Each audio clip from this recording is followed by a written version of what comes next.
Bom, aqui no Jornal da Manhã o raio-x das empresas na crise. Praticamente um sinônimo de busca na internet, o Google é o principal negócio da Alphabet, uma das poucas empresas que já ultrapassaram $1 trilhão de valor na Nasdaq, a bolsa americana de companhia de tecnologia. Aqui no Brasil, o Google tem 1.000 funcionários e opera com sede aqui em São Paulo. A gente conversa agora, gentilmente nos atendendo, o executivo Fábio Coelho, que há 9 anos é presidente do Google no Brasil.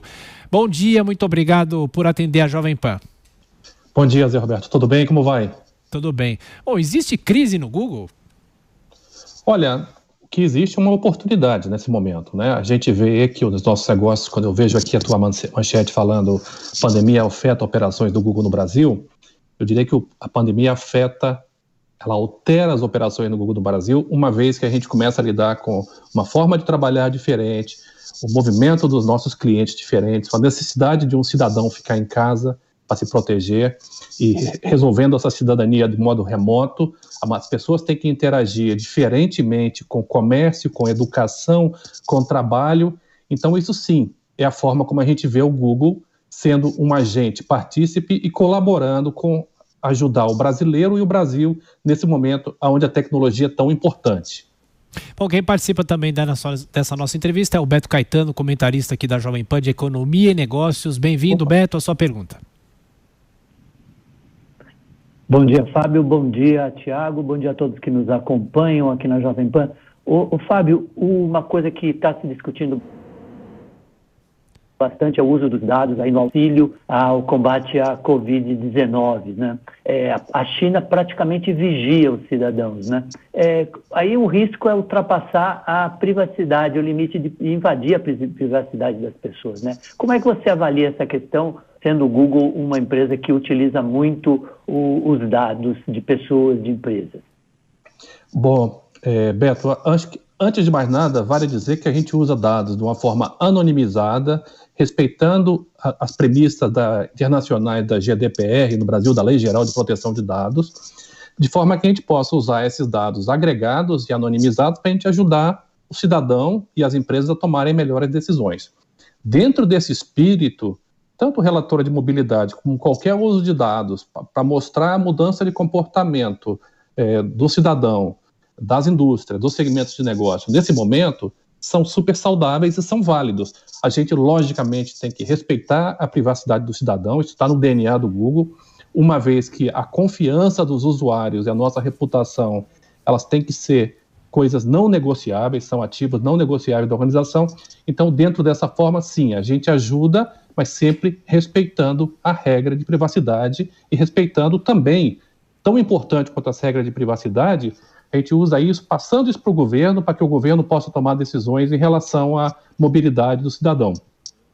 Obviamente que nessa crise muitas empresas cortaram propagandas, publicidade por causa de toda essa questão que nós estamos vivendo, mas eu pergunto, o Google também é um termômetro em relação às propagandas, à publicidade na internet. O senhor sentiu alguma queda nessa receita ou as empresas estão adiando qualquer tipo de decisão nesse sentido? Olha, houveram empresas que cresceram a sua publicidade digital, a sua presença digital, até por absoluta necessidade, e houveram empresas que naturalmente foram impactadas por isso. Nós temos que ter a compreensão e a empatia com determinados setores, isso varia de setor a setor. Alguns elementos importantes. Algumas empresas de varejo, elas entenderam que elas não tinham mais como operar por lojas, então elas vieram para o ambiente digital agressivamente, e isso fez com que elas aumentassem os seus investimentos conosco. Empresas que não tinham ainda uma estratégia digital muito clara, elas tiveram que fazer uma estratégia de presença no ambiente digital, de distribuição de seus produtos, de entrega dos seus produtos, ou seja, revisaram a cadeia logística, revisaram a cadeia de e-commerce, para que elas pudessem realmente estar em contato com seus consumidores. Isso ocorreu numa velocidade recorde e, por um lado, foi muito saudável. Eu acho que a gente vai sair dessa crise com empresas mais fortes, com mais alternativas das pessoas interagirem com as organizações, e isso é saudável para as empresas de tecnologia. Naturalmente, empresas que têm dificuldade de caixa ou que têm, nesse momento, o entendimento que o seu setor está sendo alterado, como viagem, hospedagem, turismo, ou mesmo setores que podem, nesse momento, não ser prioritários, porque a pirâmide de Maslow, ela muda nesse momento, né, Tiago? É importante a gente ter isso claro. As pessoas começam a valorizar outras coisas em detrimento de algumas. Por exemplo, valorizam estar em casa, valorizam eletrodomésticos porque elas querem cozinhar mais, valorizam pijamas. O aumento de venda de pijama, de busca por pijama, cresceu dramaticamente. As pessoas querem roupas mais confortáveis e por aí vai. Uma série de indústrias de bens duráveis, nesse momento, cresceram. Eletrodomésticos, televisões grandes, liquidificador, coisas de cozinha, as pessoas querem cozinhar mais. Ou seja, é um mundo diferente que tem um lado que sim, realmente tem impacto, mas tem um outro lado que cresce. Mais uma pergunta, Beto.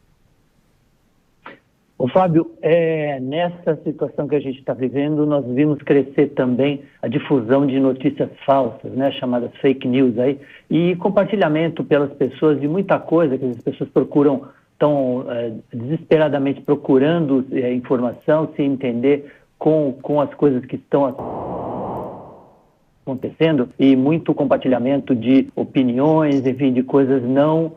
que na verdade acabam sendo desinformativas, né? O que o Google faz a esse respeito? O que pode fazer ainda?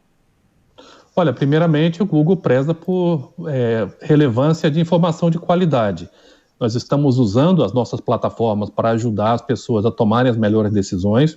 Nós estamos usando as nossas plataformas para ajudar a que as pessoas tenham acesso a comércio, a entretenimento, a informação correta. A gente trabalha muito forte com empresas que são birôs que buscam trabalhar no combate à fake news, com nossos parceiros de jornalismo. Então, a gente trabalha perto do UOL, a gente trabalha perto do Comprova, a gente trabalha perto do Procure Saber, trabalha perto do Lupa, trabalha perto de empresas que estão aí objetivando exatamente que a gente tenha conteúdo de boa qualidade no mercado. Esse fenômeno, quando a gente pensa no Google, a gente pensa que a gente vai ser melhor enquanto sociedade, a gente acredita nisso, quando a gente tiver um ecossistema vibrante de conteúdo de qualidade e de comércio. E essa é a nossa iniciativa. A gente também criou um fundo de apoio emergencial ao jornalismo para os para pequenas empresas de jornalismo espalhadas pelo Brasil. Estamos apoiando o jornalismo de qualidade grande, médio e pequeno, inclusive com vários programas no sentido de ajudá-los a passar por essa crise. Só para a gente fechar, eu pedi uma tentativa de imaginar como é que vai ser a nossa vida depois dessa pandemia. Um exercício de futurologia para a gente encerrar aqui a nossa entrevista. O que vai ser da gente depois dessa crise? Olha, eu acho que como sociedade, alguns protocolos se alteram. Nós estamos trabalhando em casa no Google há 8 semanas.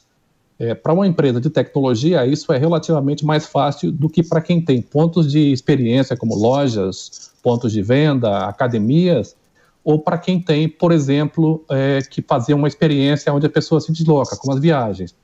Então, como é que a gente vê a sociedade? Primeiro, com um cidadão entendendo que nós todos dependemos uns dos outros.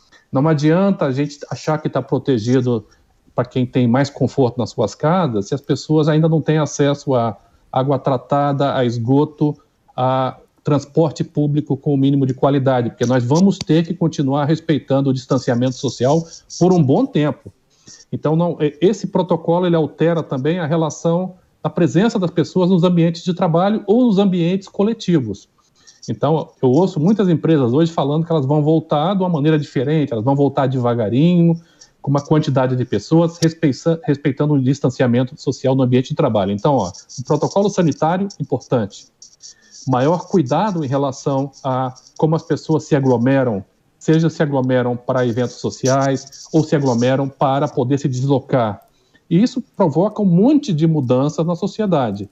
As pessoas vão viajar menos por um tempo, é natural isso, até porque o tipo de convivência dentro do avião também está sendo estudado, como é que as pessoas conseguem viajar tendo menos exposição a risco.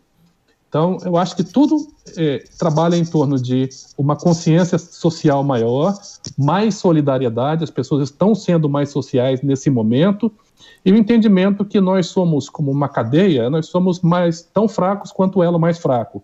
Se esse elo mais fraco for alguém que tenha menos acesso a condições sanitárias, uma vida digna ou o acesso à tecnologia, a própria conectividade, essa é uma questão que a sociedade vai se mobilizar para resolver. Eu vejo uma sociedade diferente da maneira como a gente entrou nessa crise. Algumas coisas elas vão voltar parcialmente ao normal, mas esse novo normal está aí, com pessoas tendo uma interação diferente com a tecnologia, mas não abrindo mão de presença social cautelosa, cuidadosa, respeitando essas condições de distanciamento e condições sanitárias.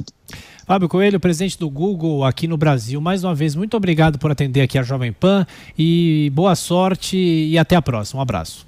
Nós agradecemos, obrigado. Agradecemos também o Beto Caetano, que participou dessa nossa entrevista. Kalina.